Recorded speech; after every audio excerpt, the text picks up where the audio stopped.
देखिए दूसरा हमारे पास में है वेब पेज की बैकग्राउंड। मतलब यदि आप चाहते हैं कि आपका जो वेब पेज है, जो भी आप वेब पेज बना रहे हैं, उस पूरे वेब पेज की कोई बैकग्राउंड हो, तो उसके लिए आप क्या कर सकते हैं, बैकग्राउंड में कोई इमेज कैसे लगाएंगे।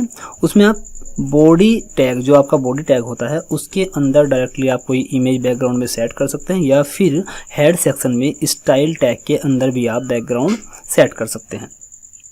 लेकिन यहाँ पर आप पढ़ लीजिए, if you want the entire page to have a background image you must specify the background image on the body element. मतलब पूरे वेब पेज में बैकग्राउंड लगाने के लिए आपको बॉडी एलिमेंट को टारगेट करना होगा। तो चलिए अब देख लेते हैं कि आखिर पूरे वेब पेज पे बैकग्राउंड हम कैसे लगाते हैं। उसकी बाकी प्रॉपर्टी हम आगे भी देखेंगे। देखिए यहाँ पर बैकग्राउंड की प्रॉपर्टी है, आप देख लीजिए। यहाँ पे मैंने लिखा हुआ है to avoid the background image from repeating itself set the background repeat. मतलब यदि आप का जो इमेज है बैकग्राउंड का, जो आप इमेज लगा रहे हैं बैकग्राउंड में, यदि उसका साइज आपकी वेब पेज से कम है तो आप उसको रिपीट कर सकते हैं बैकग्राउंड रिपीट की मदद से। मैंने अभी आपको बताया भी है बैकग्राउंड रिपीट के बारे में। उसको आप यदि रिपीट नहीं करना चाहते हैं तो आप नो रिपीट आपकी उस प्रॉपर्टी की वैल्यू आप दे सकते हैं।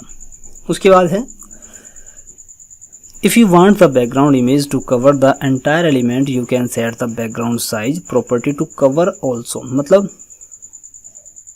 यदि आपके पास में कोई ऐसा इमेज है जो आपके वेब पेज की पूरी हाइट और लेंथ को कवर नहीं करता है, और आप चाहते हैं कि वो फिर भी आपकी जो वेब पेज है उसको कवर करे, तो उसके लिए आप बैकग्राउंड का जो साइज है उसको 100% कर सकते हैं। नीचे आप देख सकते हैं, ये देखिए बैकग्राउंड साइज को आप क्या कर सकते हैं, 100% कर सकते हैं।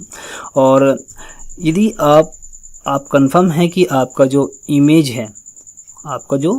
इमेज है वो पूरा आपके वेब पेज को कवर अप कर लेगा, तो आप यहाँ बैकग्राउंड अटैचमेंट की प्रॉपर्टी को फिक्स कर सकते हैं।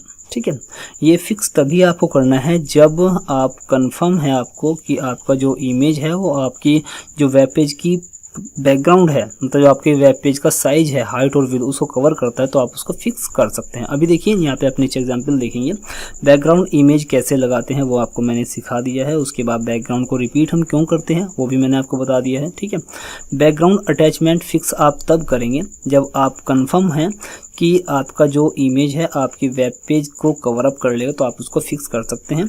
लेकिन यदि आप चाहते हैं कि जो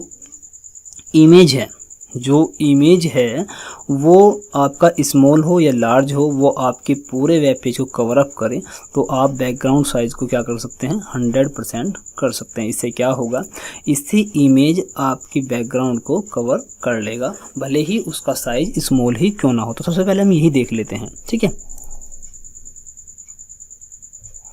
देखिए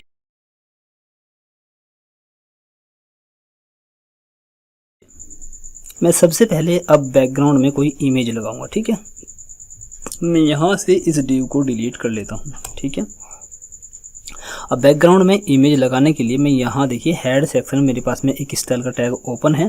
इस स्टाइल के टैग में मैं यहाँ इमेज को लगा सकता हूँ।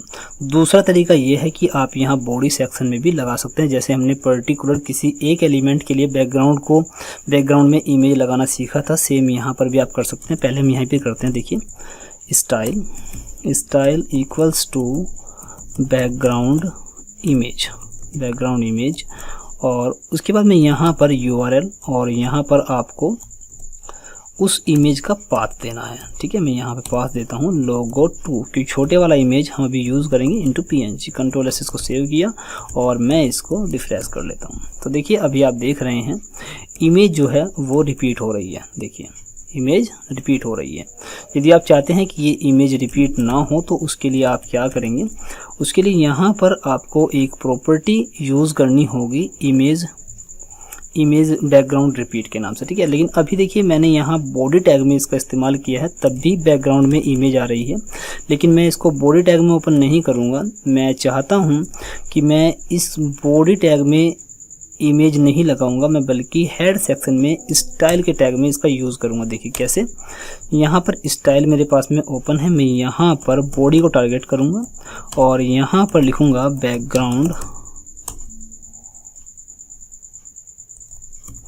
बैकग्राउंड इमेज /URL URL और यहाँ पर मैं URL दे देता हूँ logo2.png। ओके, और यहाँ पर सेमीकोलन। कंट्रोल से सेव किया और मैं इसको दोबारा से रिफ्रेश करता हूँ। देखिए रिफ्रेश हो रहा है। जो का तो रिजल्ट है, मतलब हम इसको इस हेड सेक्शन में स्टाइल टैग के अंदर भी लिख सकते हैं या फिर बॉडी एलिमेंट के अंदर भी लिख सकते हैं।